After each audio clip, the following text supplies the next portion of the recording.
Ukraine যুদ্ধের পর থেকে ইউরোপের বিভিন্ন দেশে বেড়েছে অপ্রত্যাশিত ড্রোনের উপস্থিতি। বিমানবন্দর, সামরিক স্থাপনা, বিদ্যুৎ কেন্দ্র সহ সরকারি বেসরকারি নানা স্থাপনায় সন্দেহজনক ড্রোনের লাগাতার উপস্থিতিতে আতঙ্ক বাড়ছে ইউরোপবাসীর মনে। এ কারণে প্রযুক্তিকে কাজে লাগিয়ে কিভাবে এগুলোকে শনাক্ত ও সম্ভাব্য হুমকি মোকাবিলা করা যায় তা নিয়ে কাজ করছে ন্যাটো ও ইউরোপের দেশগুলোর প্রতিরক্ষা বাহিনী। শুক্রবার এ লক্ষ্যে ন্যাটো ও জার্মান সামরিক বাহিনীর যৌথ উদ্যোগে জার্মানির বাল্টিক উপকূলের কাছে অ্যান্টি ড্রোন সিস্টেম প্রদর্শনীতে নিজেদের মডেলগুলো উপস্থাপন করেন নির্মাতারা। There's not one technology solution that's going to solve all of the different drone threats that we face today.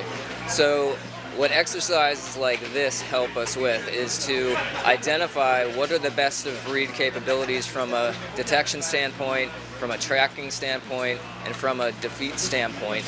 Not only protect ourselves from some of the drones that we've seen, but any drones that may be produced in the future. A lot of the narrative is always, what is China doing, what is Russia doing?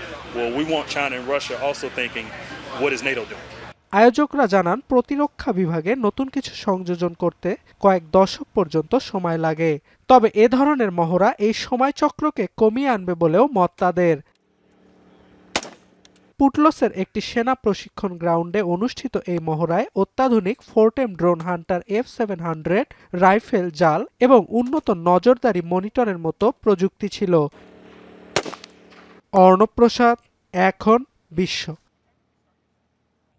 4 গুণ শক্তিশালী enzyme ও অধিক ফেনা সমৃদ্ধ Arik silver wash মাত্র 70 টাকায়।